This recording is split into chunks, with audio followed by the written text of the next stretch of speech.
वाष्पीकरण की विशिष्ट गुप्त ऊष्मा क्या होती है? आप कहेंगे सर गुप्त ऊष्मा वो होती है जो अवस्था बदल दे, स्टेट बदल दे। और वाष्पीकरण का मतलब यह है कि वाष्पीकरण की गुप्त ऊष्मा का मतलब है जो कि उबलते पानी को वाष्प में बदल दे, उबलते पानी को भाप में बदल दे। अभी मैंने क्यों लिखा है इसे बड़े ध्यान समझना बेटा। जो वाष्पीकरण की जो विशिष्ट गुप्त ऊष्मा है ना, इसे हम लिखते हैं LHV से, और इसकी वैल्यू होती है 540 कैलोरी पर ग्राम। देखो इसका मतलब समझना बड़े ध्यान से।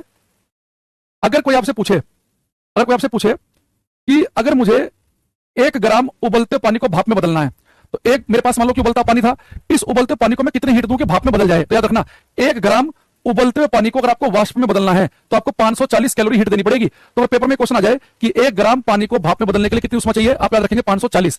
और वो पेपर में 1 ग्राम ना पूछ के 10 ग्राम पूछ ले, तो आपको 1 ग्राम को तो पता ही है कि 1 ग्राम पानी को भाप में बदलने के लिए 540 कैलोरी चाहिए। तो 10 ग्राम के बारे में पूछेगा तो 540 को 10 से मल्टीप्लाई कर देना। 6 ग्राम के बारे में पूछेगा तो 6 से मल्टीप्लाई कर देना। तो यानी कि मैं यहाँ पे एक लाइन लिख रहा हूं, उससे आप इस गेम को समझोगे, वरना कंफ्यूजन रहेगा। यहाँ पे एक लाइन लिखेंगे,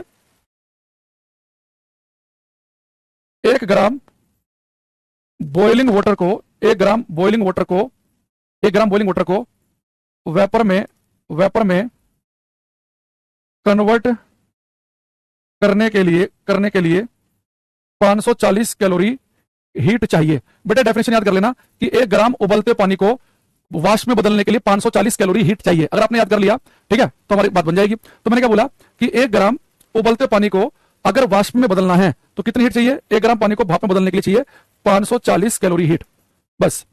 अब मैं जितने भी ग्राम का पूछूंगा उतने ग्राम का बता सकते हैं। तो अगर पेपर में कोई आपसे कहे कि भाई साहब ये बताओ कि 50 ग्राम पानी को भाप में बदलने के लिए कितनी हीट चाहिएगी, ये बताओ।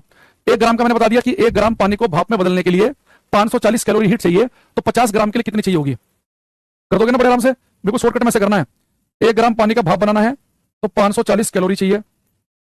पेपर में कहा कि 50 ग्राम के लिए बताओ, तो 540 से 50 की मल्टीप्लाई कर दो, ये आ जाएगा। तो 5 चौक 20, हासिल को 2, 5 बचे 25, 2 27, 2 जीरो होगी, यानी कि 27,000 कैलोरी। तो जिन बच्चों का आंसर 27,000 कैलोरी आया होगा उनका बिल्कुल ठीक आंसर है।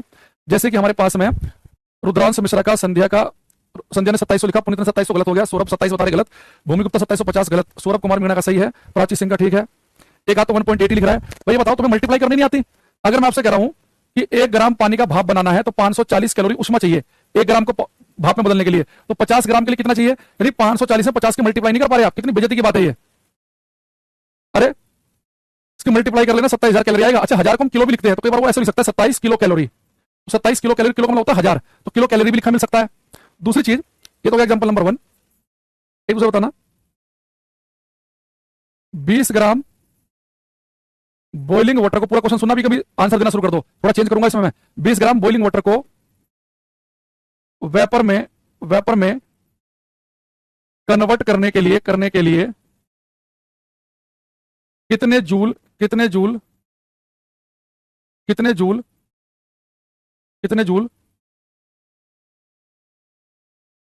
उष्मा की आवश्यकता होगी? भाई आपको बताना है कि 20 ग्राम बॉइलिंग वाटर को वेपर में कन्वर्ट करना है, वाष्प में कन्वर्ट करने के लिए कितने जूल हीट चाहिए, ये आपको बताना है।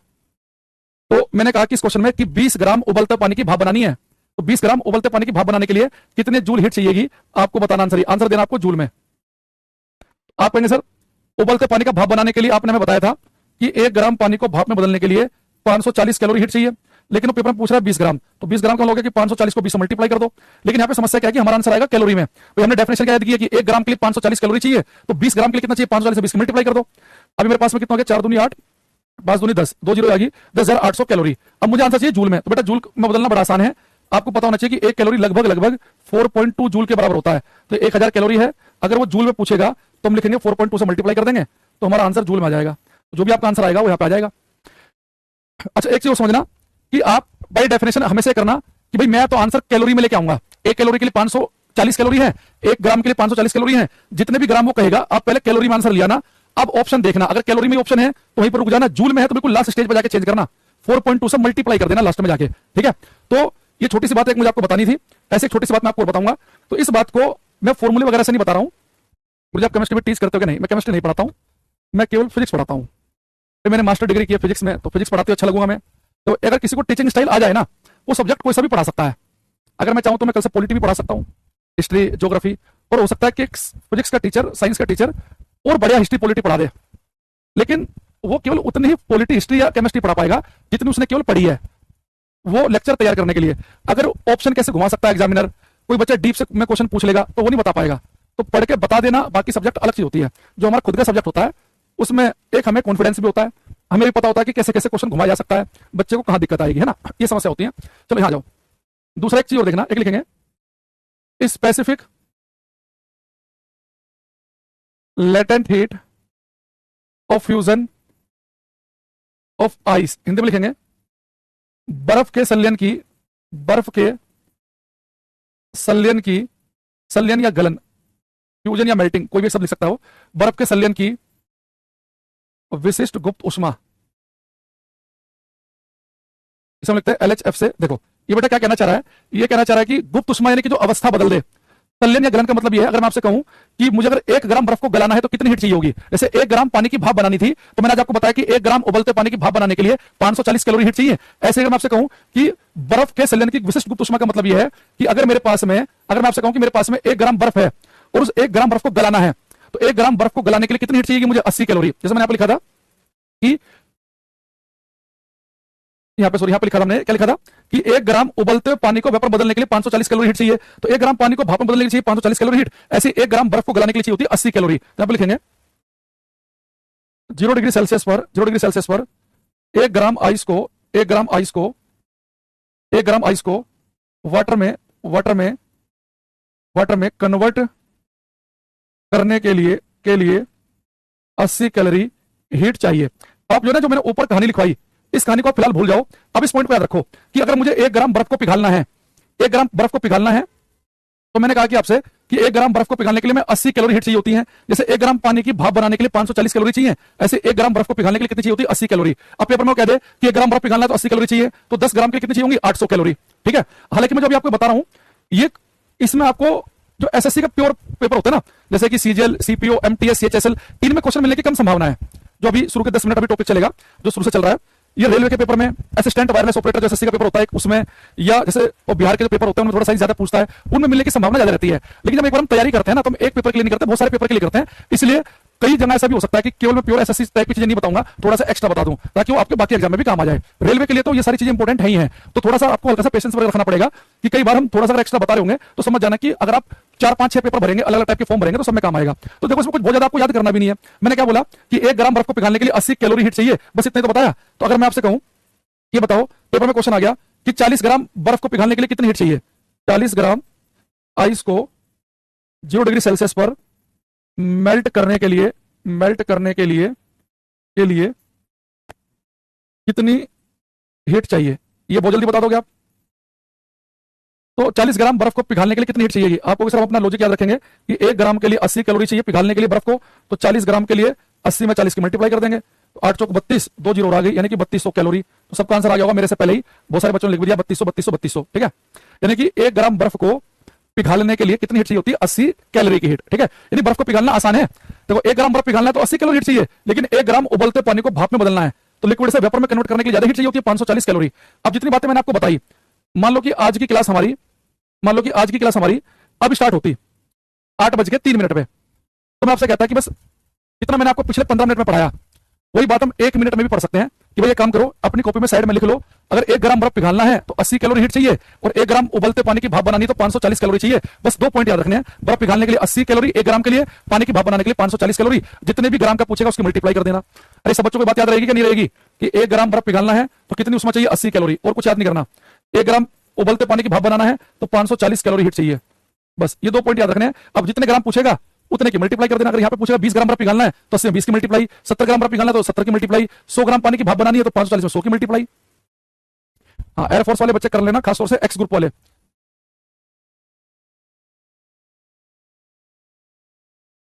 ठीक है, अरे आगे बात समझ में नहीं आई है। चलो अब मैं यहाँ पे बताऊंगा, अब वो सबको ध्यान रखना है। एसएससी में नंबर ऑफ क्वेश्चन कितना है, देखो एसएससी के अगर आप सीजीएल, सीपीओ, एमटीएस की बात करो, इनमें 25 क्वेश्चन आते हैं जीएस के, हर सब्जेक्ट के 2-2 क्वेश्चन ही आएंगे। मैं वो भी मेंस की बात कर रहा हूँ, सीजीएल मेंस में अगर हम बात करें 2-2 क्वेश्चन बस। एसएससी वगैरह में बहुत ज्यादा पढ़ना भी नुकसानदायक है और बहुत कम पढ़ना भी नुकसानदायक है। अब दिक्कत है कि हर सब्जेक्ट के ही 2-2 क्वेश्चन आएंगे, वो किस टॉपिक से आएंगे ये नहीं पता, तो टॉपिक सारे ही पढ़ने पड़ेंगे, मजबूरी है हमारी। हाँ, जैसे हम रेलवे का एग्जाम देते हैं वहां ज्यादा पढ़ने का नुकसान नहीं होता, ना ही दुख होता है। क्यों? क्योंकि वहां क्वेश्चन आते हैं ज्यादा। मान लो क्या पेपर दे रहे असिस्टेंट लोको पायलट का, अब 25-30 नंबर की साइंस आती है। आप पेपर दे रहे टेक्नीशियन का 40 नंबर की साइंस आती है। आप पेपर दे रहे रेलवे ग्रुप डी का 25 नंबर की साइंस आती है।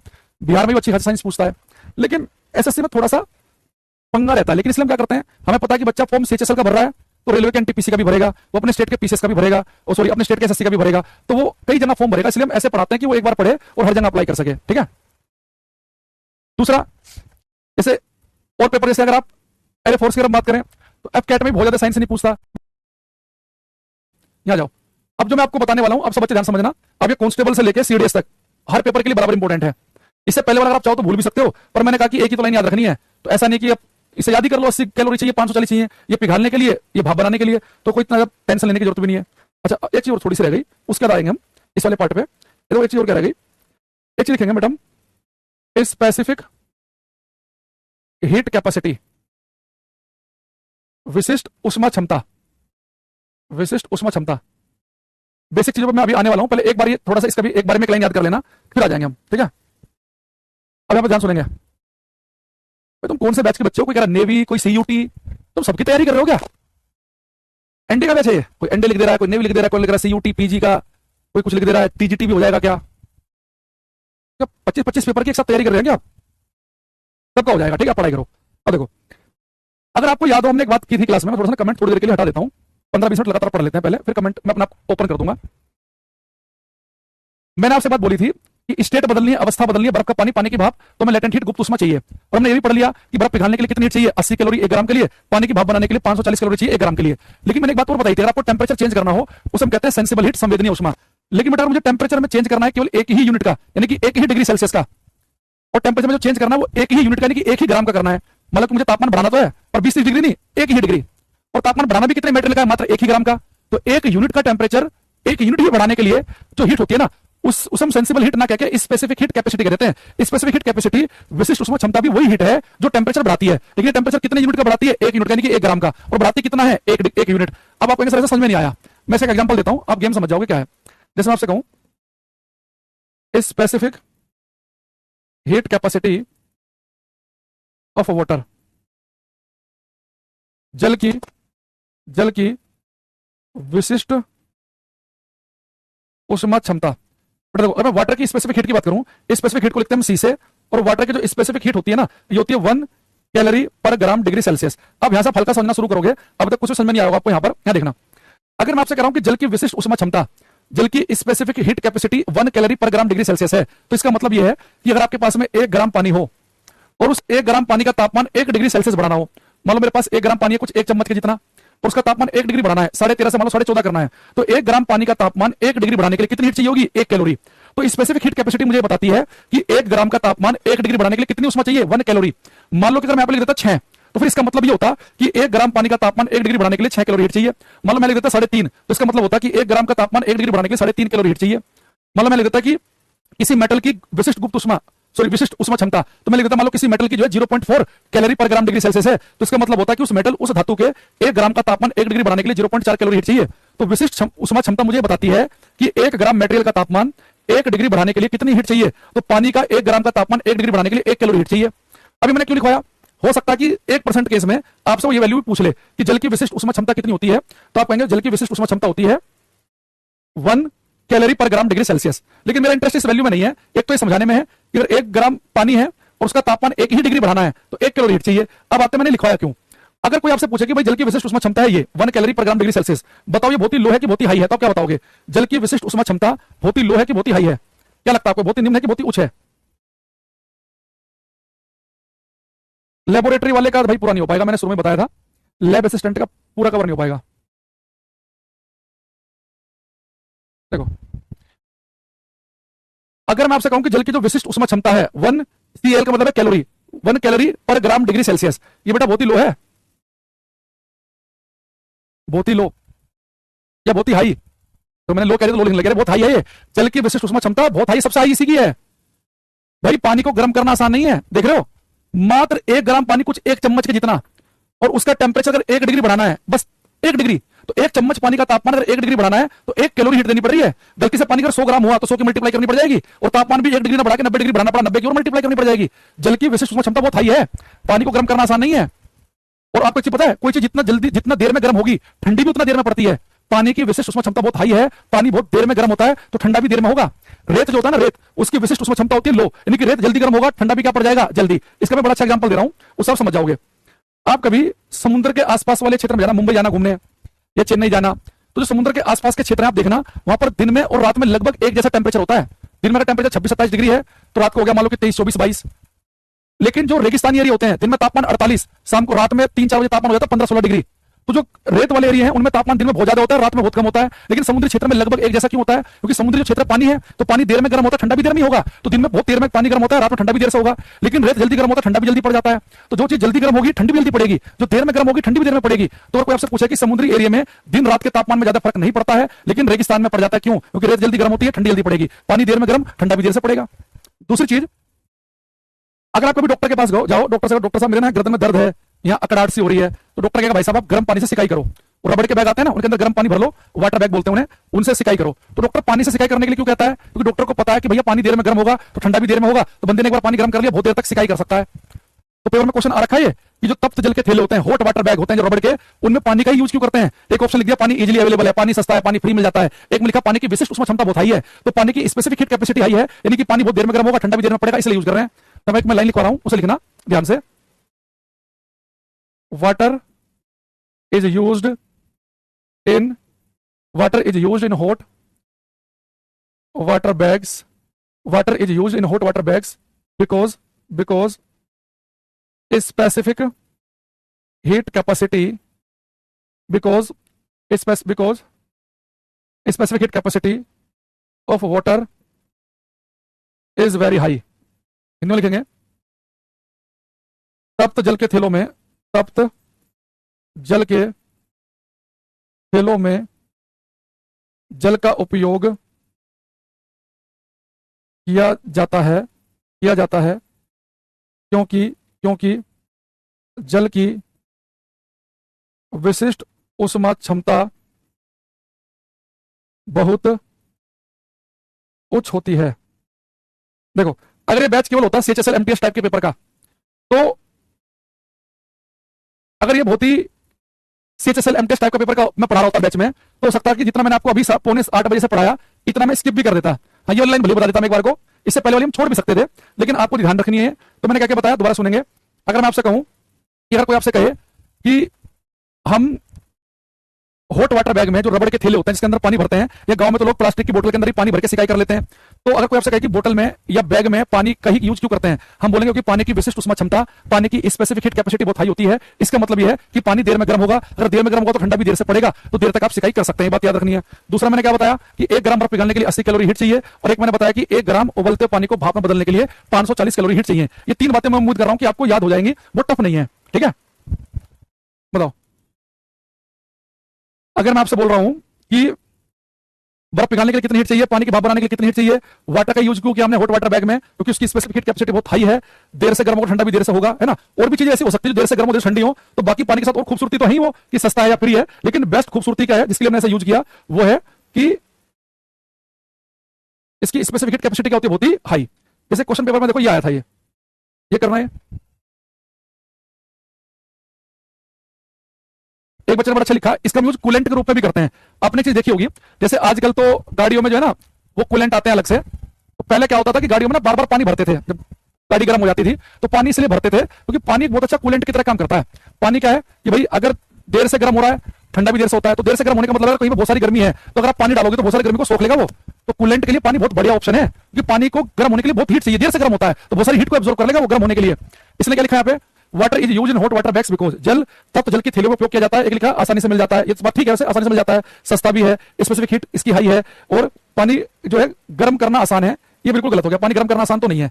अब ये तीनों तो सही है कि पानी इजीली मिलता है, सस्ता ही है, लेकिन बेस्ट वजह क्या है इसकी, वो है इसका सी ऑप्शन, इसकी विशिष्ट उष्मा क्षमता जो है वो उच्च है, तो इसलिए देर से गर्म होगा ठंडा भी देर से ही पड़ेगा, ये ध्यान रखना आपको, ठीक है? चलो, ऑफ फ्यूजन ऑफ आइस, के सिलेंडर की विशिष्ट गुप्त उष्मा, तो specific latent heat of fusion of ice क्या लिखवाई थी, 80 calorie per gram. Specific latent heat of vaporisation क्या लिखवाई थी, 540 कैलोरी पर ग्राम। और इनका मतलब क्या था कि 1 ग्राम पानी की भाप बनाने के लिए इतनी हीट चाहिए, और इसका मतलब था कि 1 ग्राम बर्फ पिघलने के लिए इतनी चाहिए, ठीक है? इसका मतलब था ये। अब आ जाओ